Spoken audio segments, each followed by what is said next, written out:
Hey ladies and gentlemen, Rad here from radsigns.net.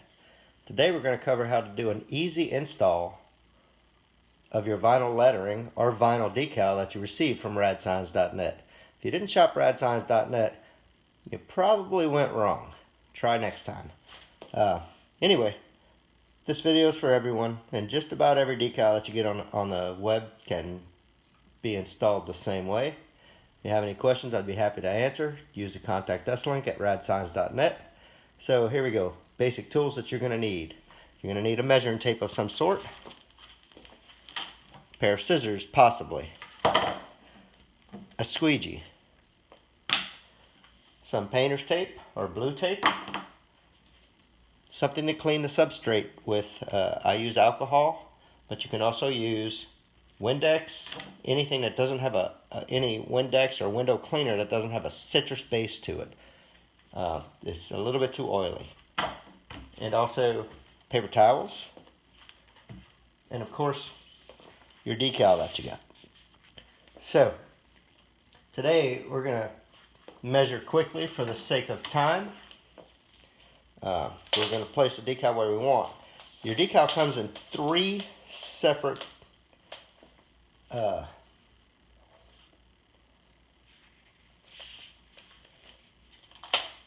pieces. So you have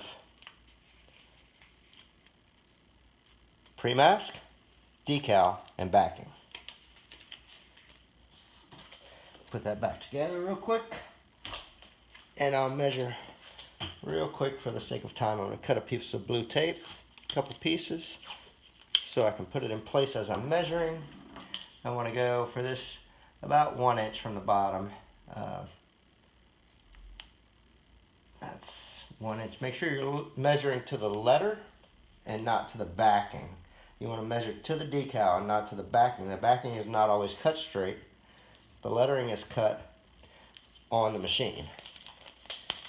So we have it in two separate spots. As I said, you're going to want to measure 2 or 3 times, and probably a whole lot better. But this is for the sake of time. After that's done, you're going to cut a long piece of blue tape, and you want to hit the top of the decal and the top of the surface that you're putting it against.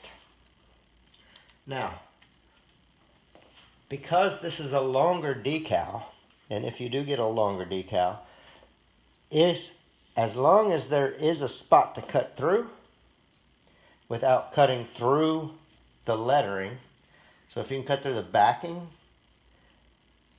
and the pre-mask, you can cut all the way to the top of the tape, and you make 2 hinges, just like so.